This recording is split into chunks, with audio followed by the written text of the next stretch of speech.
ሰላም ሰላም የግሬስ ፋርማ ቤተሰቦች እንዴት ናችሁ? ሁሉ ሰላም። ግሬስ ፋርማዎች ነን።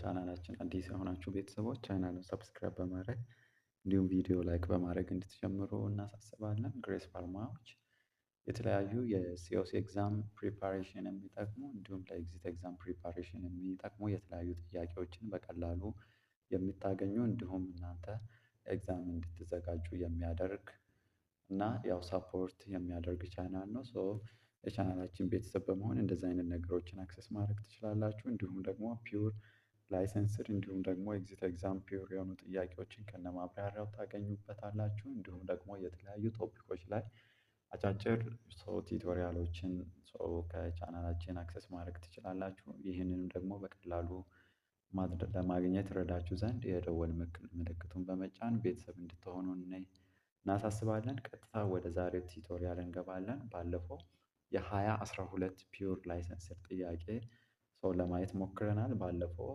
የተወሰኑ ጥያቄዎችን ለማየት ሞክረናል። ያን ያመለጣችሁ ልጆች ቪዲዮውን እንድታዩ እናሳስባለን። ዛሬ ከጥያቄ ቁጥር 6 የተወሰኑትን ደግሞ ተጨማሪ ለማየት እንሞክራለን። ኩዌስችን ነምበር 6 40 years old man is brought to the surgical ICU or intensive care unit after emergency surgery. He has no past medication history. Currently, he is on ibuprofen 800 milligram alternating with oxycodone 5 milligram per acetaminophen 325 milligram 2 tablets every 8 hours for surgical site pain. Dexamethasone 4 milligram orally IV daily and lorazepam 1 milligram IV as adjunct to antiemetic. So an attending clinical pharmacist has identified the patient experiencing sedation and amnesia. So what is the most medication likely to cause the identified ADR or adverse drug reaction in this patient? A. Lorazepam, B. Oxycodone, C. Acetaminophen, D. Dexamethasone. So the correct answer is A. Lorazepam. The patient is taking several medication including lorazepam. So sedation and amnesia are well known and characteristics adverse effect of benzodiazepine like lorazepam especially እነዚህ በጣም ፋስት ሆነው ሴት አክሽን ነው አይደለ? እነ ሎራዜፓም እነ ክሎዜፓም ስንል እነሱ ከእንደዚህ አይነት ኢፌክት ጋር ሰው ይያያዛሉ ማለት ነው። ኩዌስችን ነምበር 7 a 38 years old non-chronic liver disease or CLD patient become somnolent and irritable on physical examination. His abdomen is very tender to mild palpitation.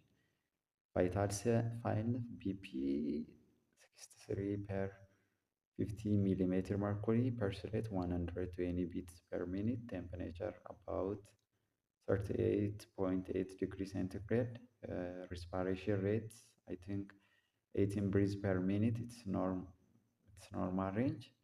Oxygen saturation about 98% on room air. The medical resident suspects ኤስቢፒ ወይም ስፖንታነስ ባክቴሪያል ፔሪቶናይስ የምንለው ማለት ነው። ኢት ኢዝ ዋን ኦፍ ዘ ሞስት ኮምፕሊኬሽን ኦፍ ሲኤልዲ ፕላስ ኦርደር ዲያግኖስቲክ ፓራሴንቴሲስ ሶ ፖሊሞርፊን ኒኩላር ኒትሮፊል ኦፍ አሳይቲክ ፍሉይድ ኢዝ አራውንድ 370 ሴል ፐር ማይክሮሊትር ኤንድ ሴረም አሳይቲክ አልቡሚን ግራዲያንት ወይም ሳግ የምንለው ደግሞ 1.2 ግራም ፐር ዴሲሊትር ሶ አፖን ሪተርን of laboratory investigation, physical consulted you to select appropriate antibiotics for the spontaneous bacterial peritonitis. So what is the most appropriate empiric antibiotics to do you recommended for this patient as a pharmacist? So ፔሸንታችን ላይ ምንድን ነው ሲኤልዲ ያው አለበት እና ሳስፔክት ያደረገው ሬዚደንቱ ምንድን ነው ኤስቢፒ ነው። ሶ ኤስቢፒ ስንል አን ኢንፌክሽን ኦፍ ፕሪ ኤግዚስቲንግ አሳይቲክ ፍሉድ አይደለ?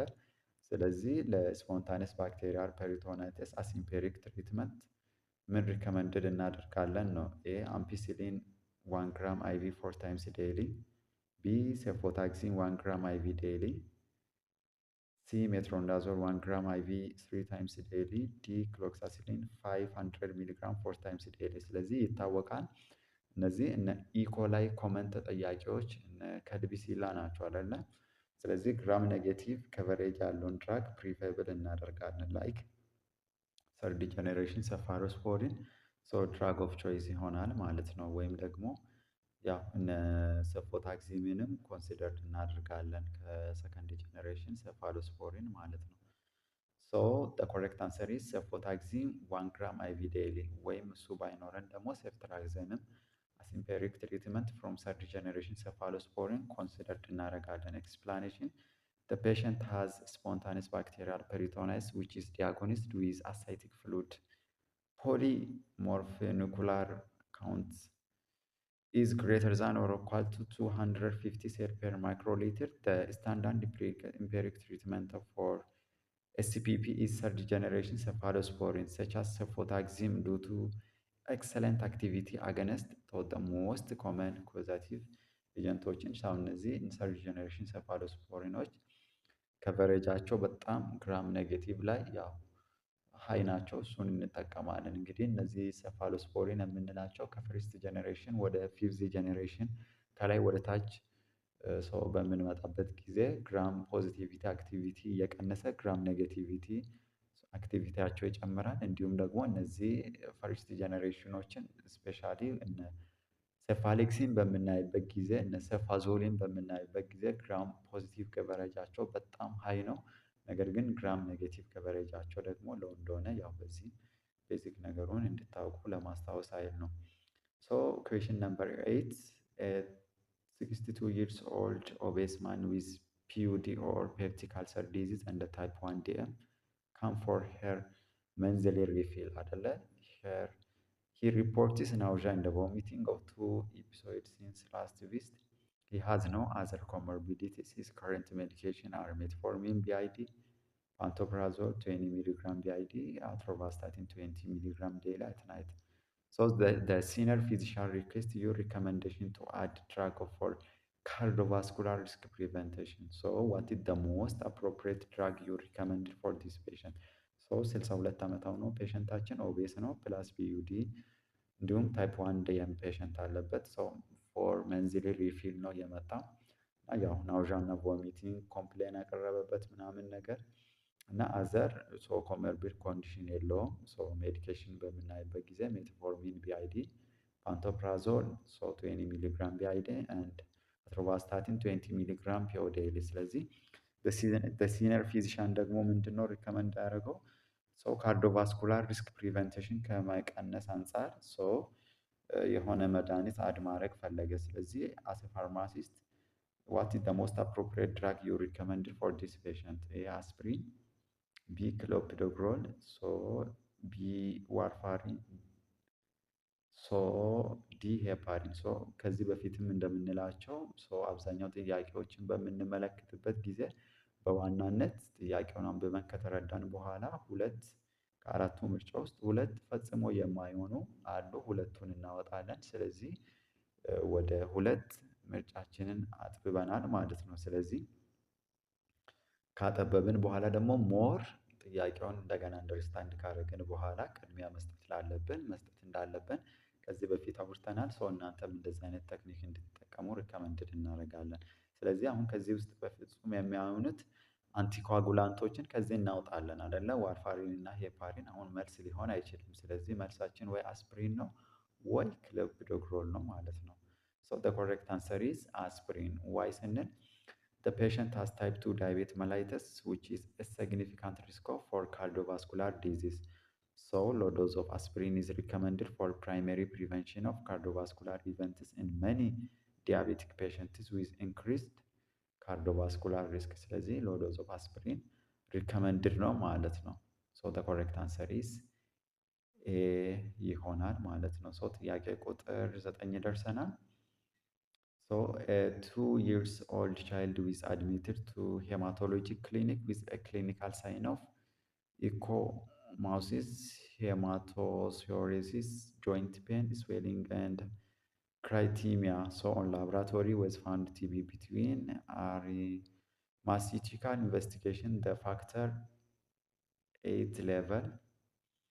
So 0.01 up to 0.05 unit per minute from family history. His grandfather, who is dead 6 months ago, had hemophilus A. Currently, she is worried about her son.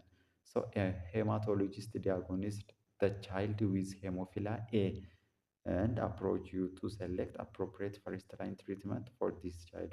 So what will be the most appropriate first line intervention for this child? A. Surgical intervention. B. Recombinant factor 8. C. Desmopressin therapy. D. Plasma derived products of factor A. So the correct answer is B. So explanation, the child is diagnosed with hemophilia. Okay, so a deficiency of protein factor 8. So the first line treatment is the replacement of therapy with factor 8. Recombinant factor 8 products are considered the modern standard of care because they are effective and do not carry off the risk of transmitting blood-borne virus that can associated with plasma derived products. So the correct answer is B ይሆናል ማለት ነው። እንግዲህ ለቻናላችን አዲስ የሆናችሁ ቤተሰቦች ሁልጊዜ እንደምንላችሁ ቻናሉን ሰብስክራይብ በማድረግ እንዲሁም ቪዲዮ ላይክ እንድታደርጉ እናሳስባለን። እንዲሁም ደግሞ እንደዚህ እየሰራን በየጊዜ የምንለቃቸው አጫጭር ለሲኦሲ ኤግዛም ፕሪፓሬሽን እንዲሁም ለኤግዚት ኤግዛም ፕሪፓሬሽን የሚጠቅሙ ሰው አጫጭር ቪዲዮዎችን ከነማብራሪያ ታገኙበታላችሁ። ሰው የደወል ምልክቱን በመጫን እንደዚህ አይነት ነገሮችን በየጊዜ ስንለቅ ደግሞ አክሰስ ማድረግ ትችላላችሁ። በዛሬ ቪዲዮአችን ከባለፈው ፓርት የቀጠለውን ፒውር ሲኦሲ 2012 ጥያቄዎችን እየሰራን አለን። ጥያቄ ቁጥር ለዛሬ 10 መጨረሻ ደርሰናል። ከዚህ በፊትም እንደምንላቸው አጭር ቪዲዮ ረዝሞ መሰራጨት እንዳይኖር ከ5 እስከ 10 ደቂቃ አጠር አድርገን አጠር ባለ ደቂቃ ውስጥ ቤዚክ ነገር ለማየት እንሞክራለን። ጥያቄ ቁጥር 10 ደርሰናል። 36 years old has been taking of phenytoin 100 milligram POTID for epilepsy for the last of 12 months, but recently he has been developing symptoms of fatigue, pallor, weakness, and dyspnea on exertion. So, on further evaluation, neurologist requested you to evaluate adverse drug reaction from the phenytoin. On your evaluation by using the NARIJO ADR assessment tool, the current sign and the symptom of anemia is possibly from the phenytoin. So, what is the most appropriate intervention in the management of ADR in this patient? A. Initiate vitamin B12. B. Initiate folic acid. C. Initiate iron dextran. D. Initiate epoetin alpha during pregnancy. The correct answer is B. Why ሲባል phenytoin can interfere with absorption and the metabolism of folate አይደለ? So leading to a deficiency and subsequent megaloblastic anemia. So the patient's symptoms are considered with anemia. Therefore, the appropriate intervention is to supplement folic acid. ስለዚህ እነዚህ ስፔሻሊ ከአንቲፕሌፕቲክ ድራግ ውስጥ ፌኒቶይን ያው አኒሚያን ሜጋሎብላስቲክ አኒሚያ በማምጣት ይታወቃል። ያ ደግሞ ለምንድን ነው ሲባል ኢንተርፌር ያደርጋል አይደለ? አብዞርቤሽን ኤንድ ሜታቦሊዝም ኦፍ ፎሌትን በዛን ጊዜ there is the deficiency of folate ይኖርና ፔሸንታችን ሜጋሎብላስቲክ አኒሚያ ዴቨሎፕ ያደርግ ይችላል። ስለዚህ አፕሮፕሪየት ኢንተርቬንሽናችን ሊሆን የሚችለው ያው ፎሊክ አሲድን ሳፕሊመንት እናደርግ የምንለው የሚሆነው ኮሬክት አንሰር ይሆናል ማለት ነው። እንግዲህ ግሬስ ፋርማዎችን ዛሬ ስለነበረን ቆይታ እጅግ አድርገን እናመሰግናለን። ለቻናላችን አዲስ የሆናችሁ ቤተሰቦች ቻናሉን ሰብስክራይብ በማድረግ እንዲሁም ቪዲዮ ላይክ በማድረግ እናንተ ለምታውቋቸው ፋርማሲ ተማሪዎች ሼር እንድታደርጉ እናሳስባለን። ግሬስ ፋርማዎች ነን። ሁልጊዜ እንደምንላችሁ ቱጌዘር ዊ ካን። ባይ ባይ። መልካም ቆይታ